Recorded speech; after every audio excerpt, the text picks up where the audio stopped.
Yes, folks, not only am I a Game Show Geek, I'm also an artist. But at any rate, I'm Corey up from the Game Show Geek. Happy Memorial Day 2012 to you folks. Hope you're observing it well. Here's your Game Show news for this week. Congratulations to Rahul Nagvekar. Forgive me if I've screwed up your name. He's this year's Nat Geo Bee winner. But just as one bee stings, another is buzzing right along. The first ever History Bee. This school year, thousands of students from across the states faced tough questions in the first annual National History Bee competition. The top scorers, one from each of 32 regions, qualified for a national championship in Washington, D.C., and one young scholar will walk away with $50,000 for their education and the national championship title. But unfortunately, I don't see a membership in any historical society, so there's that. But at any rate, history will air the lively final rounds of this first ever tournament in a 2-hour TV special, premiering this Friday at 8 p.m. Don't miss it. And America's favorite game show is returning to the Big Apple next spring to tape 4 weeks of shows in the theater at Madison Square Garden. Pat Sajak and Vanna White made the announcement on WABC TV, Channel 7, while on location in Central Park. The shows will tape on March 15th, 16th, 18th, and 19th, mark your calendar, folks, and will be broadcast nationally next May. Ooh, that's juicy. That is very juicy, yes, just like an apple. And this will mark Wheel of Fortune's 5th on-location remote in New York since '88. Hey, the 5th since I was born. This is historic for me, too. And this is another historic one for our friends across the pond. Catchphrase could come back to your TV screens for the first time in a decade. You got to be bloody kidding! I am not bloody kidding, sir. The UK broadcaster ITV is in talks with the format's owner, DRG, to commission a pilot of the program, according to the reports.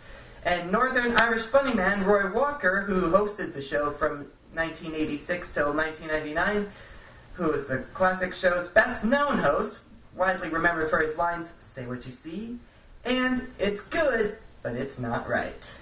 Walker has previously stated interest in hosting a revival, but is not confirmed as of the date this newscast was recorded. We'll keep an eye on that for you. And last week I mentioned the debut of MTV2's Hollywood Squares offshoot, Hip Hop Squares. That's one man's opinion, but unfortunately when it comes to ratings, Jay, doesn't matter though. Yeah, it became the cable network's highest rated, and most watched series launch in the person's 12 to 34 demo with a .39 rating. You're just choking on your own rage. Well, you are. But I, however, am a little bit excited for it because it's Hollywood Squares mixed with a little bit of hip-hop. Okay, I sort of delve into hip-hop every once in a while, but who cares? It's a good show according to the ratings, at least compared to Nitro Circus Live. Woo! It's up 30% over that, which with a title like Nitro Circus Live kind of reminds me of the promos for Madagascar 3. Just don't let me hear it from the other end.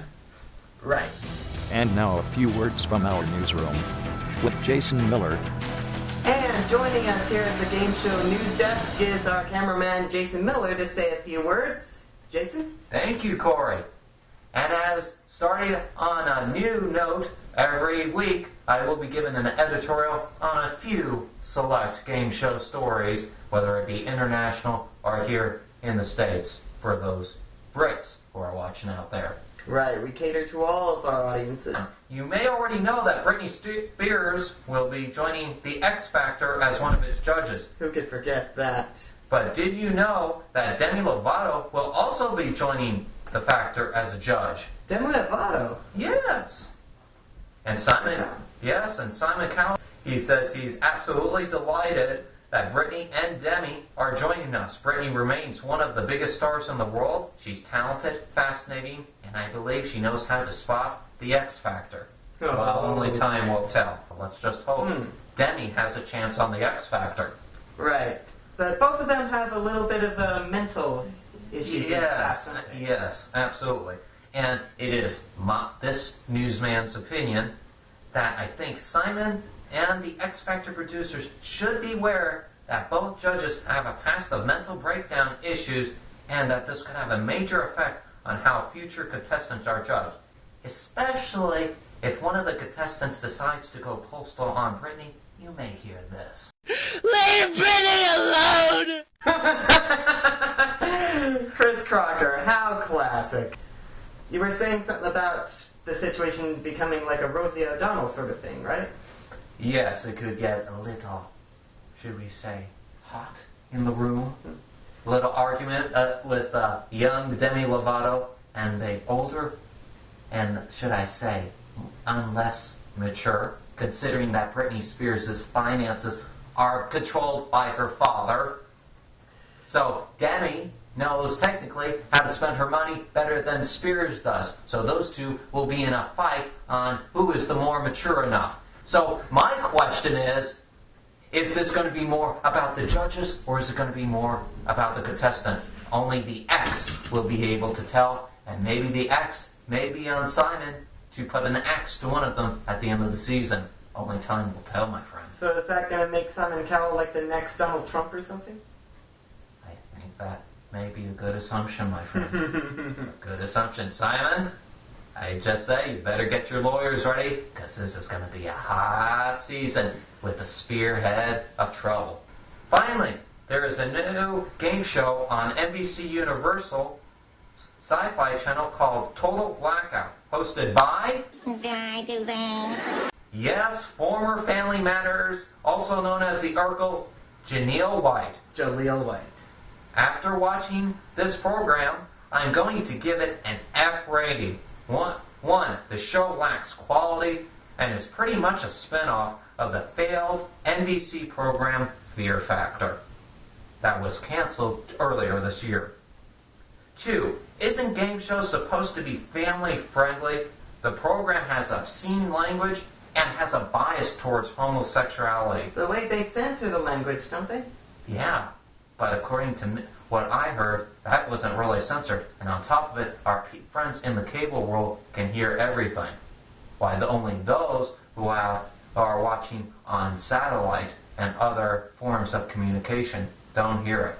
Yeah, that's right. They don't censor every single bad word out there. Absolutely. They only censor the big 3, don't they? Right. And activate the V chip. Right. Best idea they ever made for that thing, the Right. chip. And before I wrap, I would like to thank all our military, men and women who are serving or have served this country on this Memorial Day. Without your death and sacrifice, this country would not be free. From all of us here at the Game Show Geek, we would like to say thank you and God bless you. That from me, Corey, back to you. Thank you.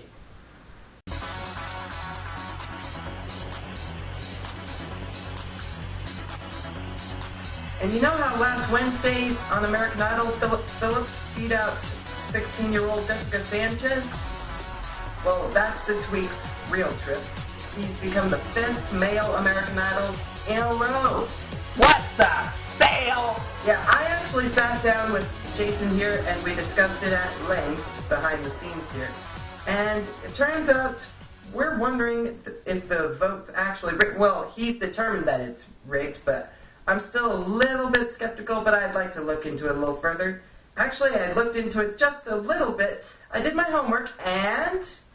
yeah, I found a few things. The problem goes back to as early as Season 2, folks, when Deborah Starr-Siebel criticized Idol's voting mechanism as Clay Aiken barely lost to Ruben Studdard. And since 2004, at least, outside sources like Dial Doll and Vote for the Worst have had a marginal effect. Check it on Wikipedia. And from seasons 5 to 7, we had some decent winners like Taylor Hicks, Jordan Sparks, and David Cook. They're all good. But since then, we've seemed to go slightly downhill. You know how season 8, Chris Allen beat out Adam Lambert? Mm-hmm. Not so much in record sales or radio performance. Well, duh! And season 9, Crystal Bowersox lost to Lee DeWise. That was just 2 years ago.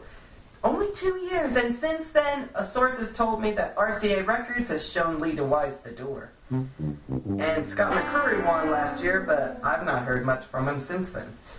So that has both of us here at the vlog wanting to call out to any Fox executives who are looking at this video today. Fox executives, get an honest source to check your votes. Make sure they're doing the counts and that they're not lying to all of us. We're tired of these upsets just because you wanted to put an upset result on your show. And they put the whole Philippines in an uproar. Yeah. And until you do that, we're basically left with a sinking feeling in our hearts. And an international incident that has enough stink to let alone the boot. Yeah, we're concerned for your winners, especially with those contracts to make them sign. But at any rate, to our normal viewers from the real world, we'd like to hear your comments, so right down there in the comment section, sound off. This has been your game show news for this week. I hope to see you next week. Till then, I'm Corey Evan.